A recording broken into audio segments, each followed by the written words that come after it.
এই সমস্ত মিথ্যে ছবি, মিথ্যে খবর ছাপতে লজ্জা করে না আপনাদের? কেন? সবকিছু নিয়ে ব্যবসা করবেন, সবকিছু নিয়ে ব্যবসা করবেন, মেয়েদের সম্মান নিয়ে ব্যবসা করবেন এখন। আর একবার যদি এক্সট্রা কথা বলেছেন আপনি, আপনার মুখ ভেঙে গুঁড়ো করে দেবো আমি, বুঝতে পারছেন? কি করছেন দাদা? বেশ করছি, যা করছি। একদম ঠিক করছেন না। কি করবেন বলুন? আপনারা যত সব কাণ্ড করে সমস্ত মেয়েদের সম্মান যখন মাথায় রাখেন না, তখন তখন এভাবে গায়ে হাত দিয়ে কথা বলবেন না। মারতে আমরাও জানি। আপনি গায়ে ছাড়ুন। লিখবেন আপনি? হ্যাঁ লিখবো। কি লিখবেন? যা খুশি তাই লিখবো। কি লিখবেন? লিখুন। রাজীব সিদ্ধান্ত একজন জঘন্য নোংরা মানুষ, সেটা আগে লিখুন। গায়ে হাত দিয়ে কথা বলবেন না। নোংরা খেলা খেলছে সেটা লিখুন। আবার গায়ে হাত দিয়ে চেঞ্জ করেছি। কেন আপনি পুলিশ হাতে আসবেন না এখানে দাঁড়িয়ে? হ্যাঁ, আপনি গায়ে হাত দিয়ে কথা বলবেন? করছি। সাংবাদিকের গায়ে হাত দেবেন না। সাংবাদিক বলছেন নিজেকে? সাংবাদিক বলছেন? এই সমস্ত মিথ্যে সাংবাদিক কথা বলতে লজ্জা করছে না আপনার? কেন ছাড়বো? কেন ছাড়বো? কাকে ছাড়বো? এরা প্রত্যেকে মজা দেখছে দাঁড়িয়ে। হ্যাঁ, সার্কাস চলছে নাকি এখানে? প্রচন্ড হাসি পাচ্ছে। আমরা যে কি পরিস্থিতির মধ্যে দিয়ে যাচ্ছি সেটা বোঝার ক্ষমতা আপনাদের নেই। সাংবাদিক বলে পরিচয় দিচ্ছেন, লজ্জা করে না? আদিনার সিদ্ধান্তের ব্যাপারে কথা বলছেন, বদনাম করছেন। কোনো প্রমাণ আছে তার? তুমি কোনো কথার উত্তর দেবে না, তুমি চলো আমার সাথে, চলো। কি হচ্ছে কি? বেশ করেছি, বেশ করেছি। কি কারবার দেখুন তো, একজন ভদ্র মহিলাকে নিয়ে পাবলিকলি কি হচ্ছে? তুমি চলো এখান থেকে, আর কোনো কোনো উত্তর দেবে না, তুমি চলো, চলো। সাংবাদিকতা দেখাচ্ছে। আর নয়, অনেক হয়েছে সৌরভ, আর নয়। আমি না আর সহ্য করতে পারছি না। আরে তাকাচ্ছেন কি? যান যান, যেখানে যাচ্ছেন যান না। সৌরভ, মেয়েদের বদনাম হলে এত সহজে সেটা মেয়েটা না, বোঝার চেষ্টা করো।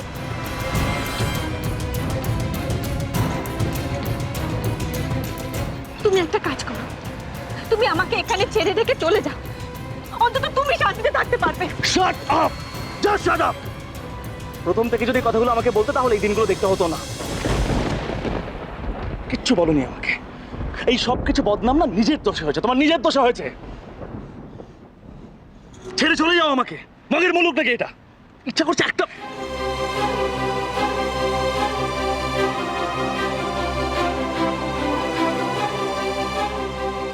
সরি, আমি এক্সট্রিমলি সরি, ভুল হয়ে গেছে। রাগের মাথায় বলে ফেলেছি, খেয়াল করিনি। অত আপসেট হওয়ার কিছু হয়নি। এখন গিয়ে তুমি কিছু খাবে রাস্তায়, তারপর বাড়ি গিয়ে রেস্ট নেবে। হ্যাঁ, ছেড়ে চলে যাও আমাকে। এসো।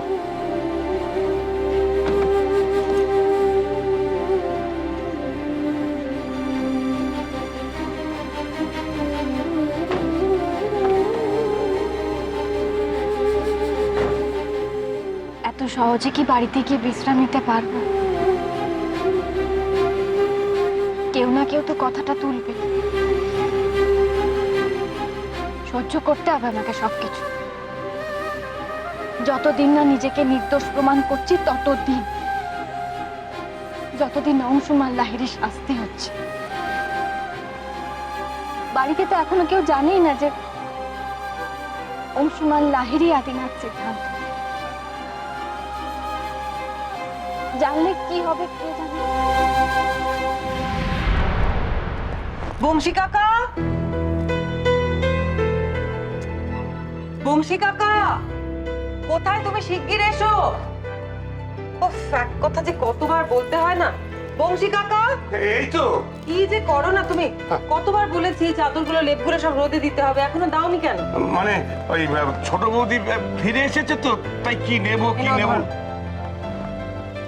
দাঁড়াও, শোনো, আলো এখনো এ বাড়িতে সেভাবে ফেরেনি। ওকে কোনো কথা জিজ্ঞেস করার কোনো প্রয়োজন নেই, কথাটা মাথায় রেখো। যাও এখন।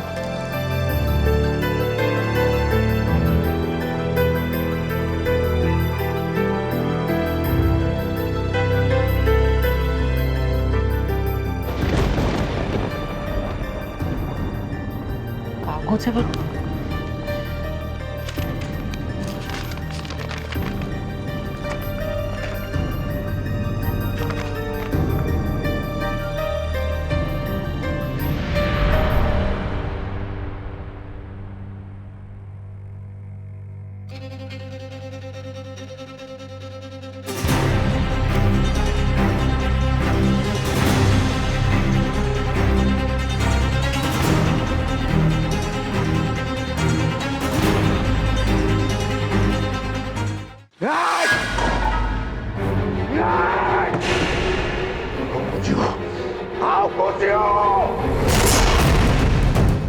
এতগুলো লোকের সামনে আমার গায়ে তুমি হাত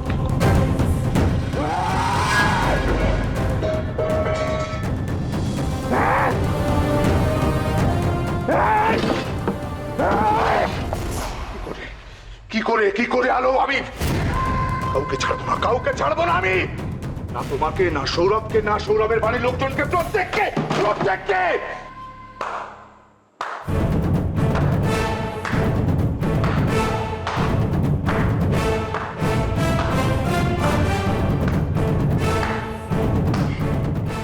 Stop it.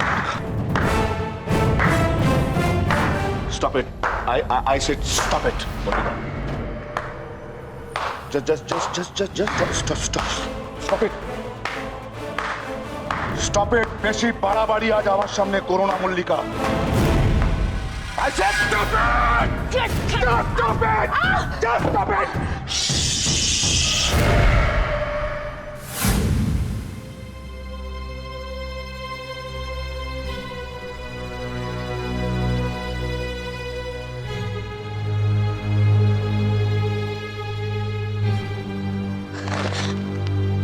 তার মানে ছোট বৌদি প্রথম থেকেই জানতো যে আদিনাথ সিদ্ধান্তর প্রথম স্বামী। কই কাউকে কিছু বলেনি তো?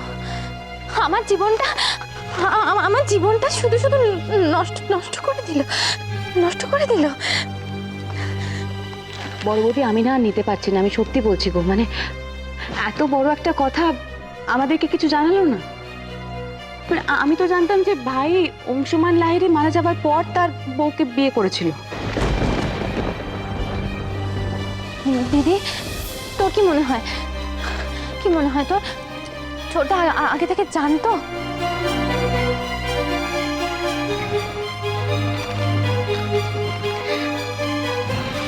আমি জানি না, আমি সত্যি জানি না, আমি কিছু বুঝতেও পারছি না চুটকি। বিশেষ করে আমার না মানে এত ছল চাতুরি এত কিছু মাথায় ঢোকে না। সুহানি শর্মা ও তো খারাপ মেয়ে না, ওকে তো বুঝতে অসুবিধা হয় না, ও বাজে মেয়ে। কিন্তু আলো ও তো আমাদের সবাইকেই বোকা বানিয়ে দেবে।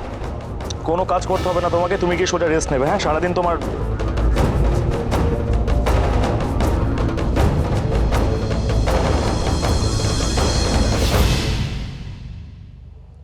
বড় বৌদি, আলোর শরীরটা ঠিক ভালো নেই তো, ও ওপরে কি রেস্ট নিক, তোমাদের যা বলার ওকে পরে বলো। আসলে ওকে দেখলে তোমাদের তো বিভিন্ন রকম কিছু বলতে ইচ্ছে করে, আমি জানি তোমরা রাগ বোধহয় সামলাতেও পারো না। তুমি উপরে যাও। খবরদার, ও যেন ওই ঘরে এক পাও না রাখে। আমি ওকে তোমার ঘরে আর ঢুকতে দেব না ছোট ঠাকুরপো, কারণ ওর সেই যোগ্যতাটুকুই নেই। তোমাদের সম্পর্কটা একটা মিথ্যের উপর ভিত্তি করে দাঁড়িয়ে রয়েছে ছোট ঠাকুরপো।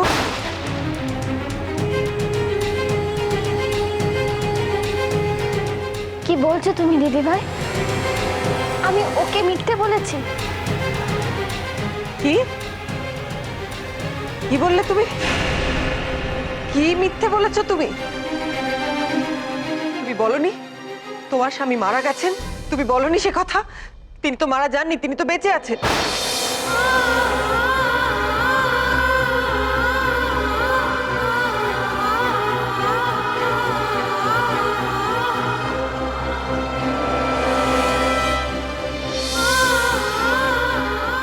যতক্ষণ না নিজেকে প্রমাণ করতে পারছি যে আমি নির্দোষ, আমি কোনো অন্যায় করিনি, আমি ততক্ষণ এই বাড়ি ভেতর যাব না। যতক্ষণ না নিজেকে আমি নির্দোষ প্রমাণ করবো, ততদিন এই মুখ আমি কাউকে দেখাবো না আমি। আলো, তুমি